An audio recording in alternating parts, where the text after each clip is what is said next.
So inspection in Wales started in the 19th century. There was a few inspections in 1839. It began to get on into its own towards the end of the 19th century. And then we came across the most amazing chief inspector, Owen M. Edwards, who transformed inspection and the respect for inspection amongst the community, because Wales has a deep affection for education. It used to have a very high standard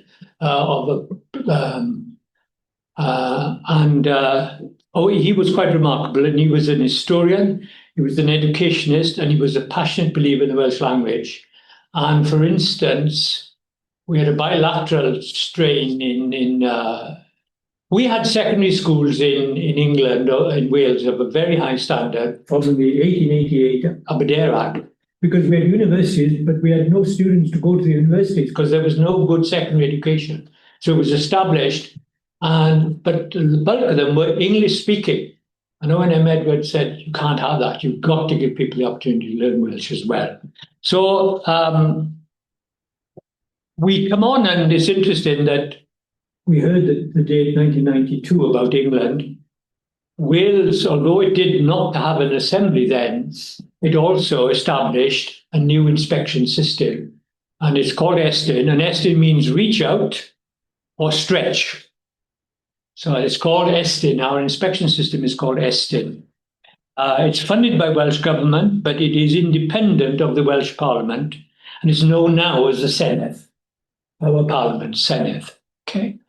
Estyn organises and administers the school system, and it advises the Welsh Government on quality and standards in education and training. Schools in Wales are inspected every 6 years, and the cycle includes a preparatory phase, site inspection, and a final report. And of course, you've got all that up there, haven't you? So you can read it for yourselves. I like this bit that Estyn also published thematic reports. Now, I mentioned earlier on today that they did this in the 70s in England. Sheila Brown was brilliant at doing it and inspiring her chief inspectors and her inspectorate to encourage wider thinking and shared effective practice. We also get, and you mentioned it, we had a report every 10 years, and they're very honest about things like pupil referral units, for instance. We are massively underachieving, and they're poor as a group. There are one or two exceptions, but we don't do well on that. And the inspector and the chief inspector logs it. He tells the world that we're not doing very well at that. Okay. So these are our key inspection areas. It's interesting that they used to use the word standards. That's gone. We now use the word learning. And then we've got well-being and attitudes to learning, teaching and learning, care, support and guidance, leading and improvement. And the aim of the government and ministers is that it should be fair and impartial, supportive, reflective and transparent. Now, some teachers would have a baleful eye about that, but that is the aim, and that's commendable. That's a very commendable aim. Now, what's happened is that the system used to be quantitative and qualitative. And we've heard today about the deleterious effect that putting a disproportionate amount of time on accountability and not of improving learning penalizes you.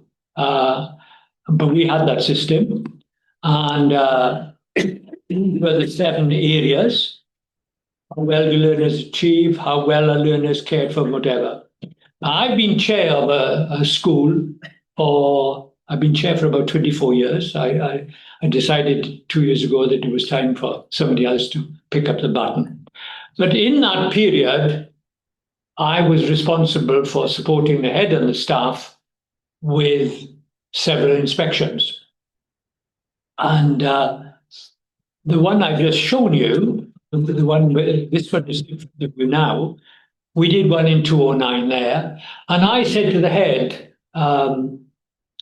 we've got to make this a celebratory event for free consultancy. What we want out of this inspection is free consultancy. She said, okay, we'll do it. And I said, I want to speak to all the staff. I said, we're going to have no pressure. It's free consulting. This is a very good school. We had 30% free school meals. Only 4% of the children had English at home as the home mother tongue.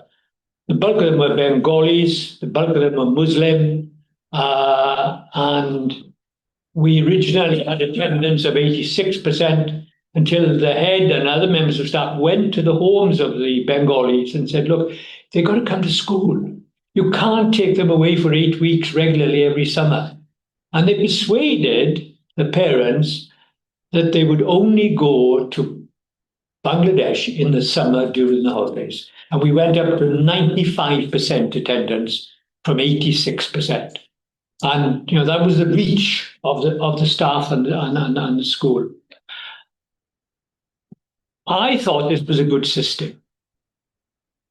And over time, I've learned, and today is my final road to Damascus today. I've abandoned the idea, which I mentioned this morning. John wasn't here.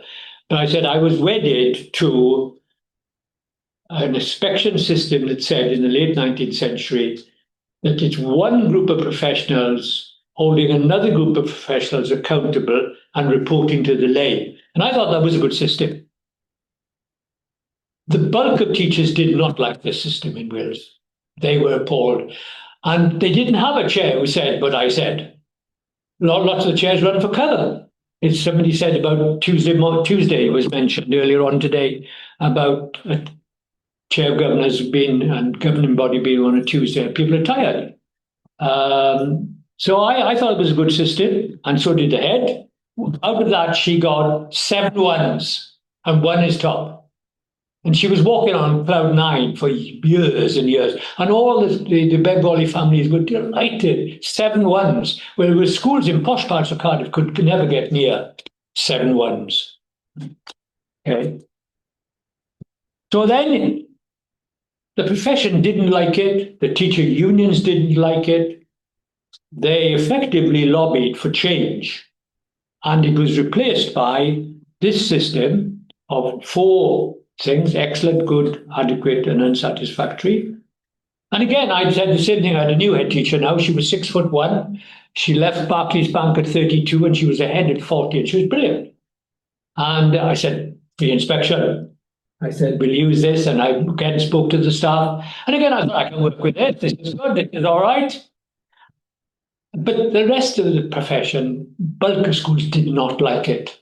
It was still, all the pressure was on accountability and not pressure on school improvement.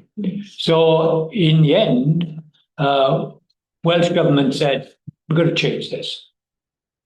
So they talked to the inspector and the chief inspector, and they agreed. And the primacy went on to qualitative insights and judgments.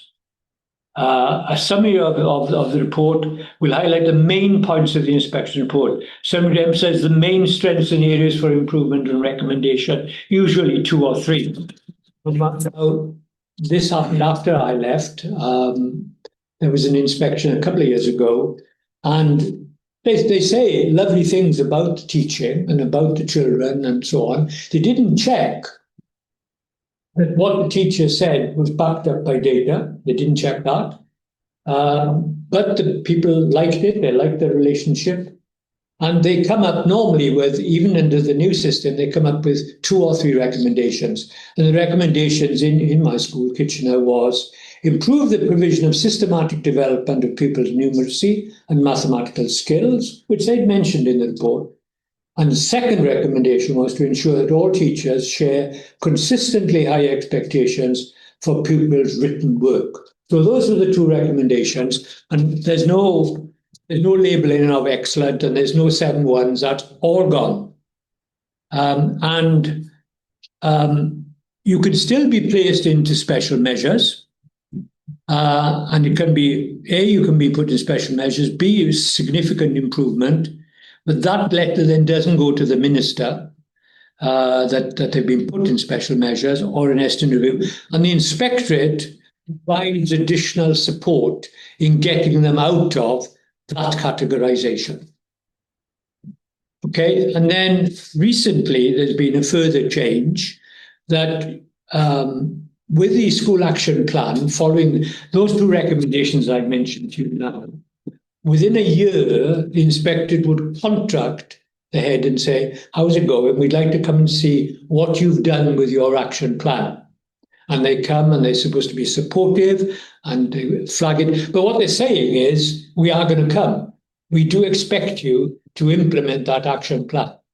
And then more recently, in the last 12 months, they've now introduced what's called an interim visit. So that if you're inspected, 6-year inspection period, you've got those two recommendations. So you've done all of that within 2 years, 2.5 years. They would then, in the third or fourth year, ring you and say, would you like an interim visit on a topic of your choosing? And the profession have welcomed that in Wales. And so it's been a journey. I mean, what's interesting about today is if our teachers in Cardiff or in Wales were listening to the report that we've heard today, they would say amen. They much prefer what I've just outlined as the new system with no 7-1s and no good, excellent, and that. They like this system better. Now, it's early days, and we'll have to see how that develops. But I think that quite a few things have been said today would be endorsed by the teaching profession of Wales. Thank you.